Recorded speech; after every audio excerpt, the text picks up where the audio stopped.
iBound කියලා පිළිගන්න video එකට මේ වීඩියෝ එකේ සාකච්ඡා කරන 2020 O level maths paper එකේ පළවෙනි paper එකේ B part එකේ ආපු පළවෙනි ව්‍යුහගත රචනා ගාන.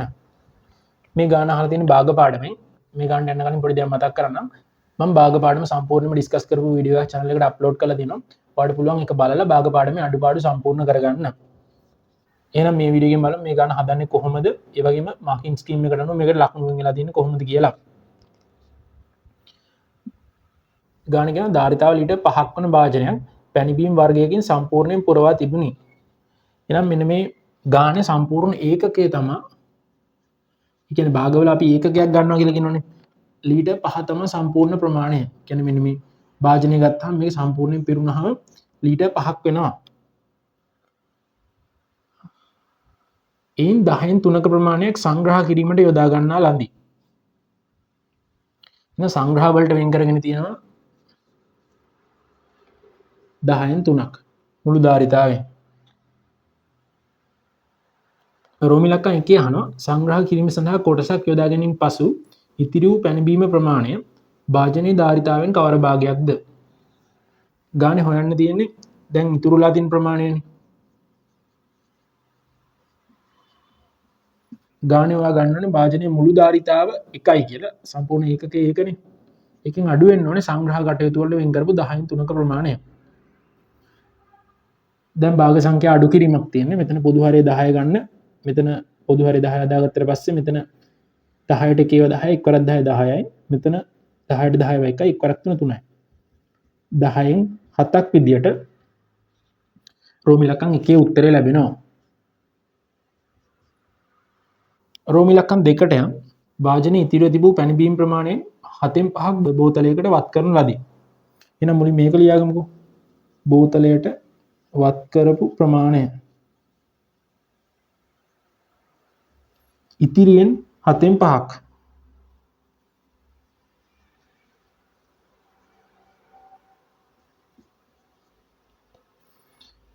ඊට පස්සේ අහනවා ඊන්පසු භාජනයේ ඉතිරි වූ පැණිබීම් ප්‍රමාණය භාජනයේ ධාරිතාවෙන් කවර භාගයක්ද?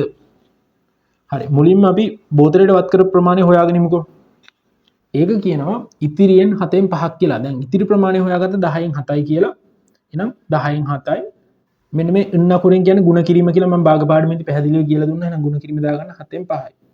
භාග සංඛ්‍යා ಗುಣ කිරීමක් හරය ලැබෙයි සුළු කරගන්න පුළුවන්. 7ට 7 සුළු කරන්න පුළුවන්. 5ට 5 ඒවා 1යි 10ට 5 ඒවා 2යි. නම් භාගයක් විදිහට ලැබෙන ඕන නම් 10න් 5 කියලා ලියා ගන්නකෝ. මොකද මේක 10 වට ගන්න එක ලේසි. මොකද 10න් 3 10න් 7 10න් 5 තියෙනවනේ. ඉතින් 10න් 5ම ගමු. ඒකල ඇහුවේ භාජනයේ ඉතිරි වූ පැණිබීම් ප්‍රමාණය. රෝමි ලක්කම් 2 යටතේ නව ඉතිරි ප්‍රමාණය.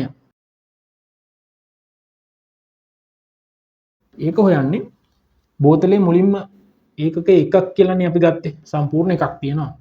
ඒකෙන් අඩු වෙන්න ඕනේ මුලින්ම සංග්‍රහ කටයුතු වලට වෙන් කරගත්ත 10න් 3ක්. ඒක අයින් වෙන්න බෑ. ඊළඟට අයින් කරන්න ඕනේ බෝතලයට වත් කරපු ප්‍රමාණය. ඒක තමයි 10න් 5. එහෙනම් ඔන්න ඔය ප්‍රමාණ දෙක අයින් කරපුවාම ඉතිරි ප්‍රමාණය ලැබෙනවා මුළු ධාරිතාවෙන්. මෙතන එක අඩු කිරීම මෙතන පොදු හරය 10 ගන්න පුළුවන් නේ. 3යි 5යි 8යි. මෙතන පොදු හරය 10 ගමු. 10ට එකේව 10 එක් වරක් 10 10යි. අඩු කිරීම 8යි. 10න් 2ක් විදියට රෝමි ලක්කම් 2 උත්තරේ ලැබෙනවා. ඕනේ නම් මේක හදන්න තව වෙනස් විදියක් තියෙනවා. මෙතනින් ආවනේ ඉතිරි ප්‍රමාණය 10න් 7යි කියලා. ඕකෙන් අඩු කරන්න පුළුවන් මෙන්න මේ 10න් 5 කියන ප්‍රමාණය. මොකද ඉතිරි ප්‍රමාණයෙන් තමයි බෝතලයට වෙන් කරපු ප්‍රමාණයත් අයින් කරේ. එහෙනම් මෙතෙන්ට ගාන ගෙනාවා ඊට පස්සේ 10න් 5 කියන ප්‍රමාණයත් අයින් කරපුවාම මෙතනින් ලැබෙනවා හරය 10යි ලවය ලැබෙනවා 7න් 5ක් 2යි. එහෙනම් මෙන්න මේ ක්‍රමයටත් ගාන හදුවොත් හරියටම හරි කිසිම වැරද්දක් නැහැ. පියවර ගානත් අඩුයි. ඊළඟට රෝමි ලක්කම් 3 බලමු. දැන් එම භාජනයේ අඩංගු වන පැණිබීම් ප්‍රමාණය ඒ කියන්නේ 10න් 2 ප්‍රමාණය භාජනයේ ධාරිතාවෙන් හරි අඩක් වන තෙක් භාජනයට තව පැණිබීම් වත් කරන ලදී. මුලින්ම තේරුම් ගන්න මුළු ඒකකය කියලා ගත්තේ අපි මුළු ධාරිතාව. ඒ කියන්නේ 10න් 10. මේක තේරුම් ගන්නකො. එහෙනම් මෙතනින් භාජනයේ ධාරිතාවෙන් හරි අඩක් කියන්නේ 10න් 5ක් නේද? කියන්නේ 10න් 10 බෙදුවොත් දෙකෙන් 10න් 10 බෙදීම 2 කියලා ගත්තොත් එහෙම කියන්නේ 10න් 10 ගුණ කිරීම මේක පරස්පරය වෙනවනේ. 2ට 2 කියව 1යි 10ට 2 කියව 5යි. එහෙනම් 10න් 5ක් කියලා ලැබෙනවනේ. එහෙනම් මෙන්න මේ ප්‍රමාණය තමයි අඩක් වෙන්නේ. අර්ධයක් වෙනකන් තවත් පැණි බීම් වක් කරලා තියෙනවා. එසේ භාජනයට වත් කරන ලද පැණි බීම් ප්‍රමාණය ලීටර් වලින් දක්වන්න. එහෙනම් 10න් 5 තමයි අර්ධය, ඉතිරි වෙලා තිබ්බේ 10න් 2යි. එහෙනම් වත් කර ප්‍රමාණය තමයි මේකට සමාන වෙන්නේ. මෙතනින් ලැබෙනවා 10න් 3යි කියලා. එහෙනම් වත් කර ප්‍රමාණය තමයි අහන්නේ. දැන් හොඳට මේක තේරුම් ගන්න. 10න් 10 කියන එක ලීටර් 5යි කියලා ගානේ මුලදීම අපි තේරුම් ගත්තානේ. එහෙනම් මෙතන තියෙන 10න් 3ක්. එහෙනම් ලීටර් 5න් 10න් 3ක් නේද වත් කරලා තියෙන්නේ. එහෙනම් දැන් මේක සුළු කරගමු. මෙතන තියෙන භාග සංඛ්‍යා ගුණ කිරීමක් මේකේ හරය ලැබෙයි සුළු කරගමු.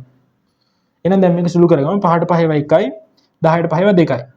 3 බෙදීම 2 කියන්නේ 1.5යි ලීටර්.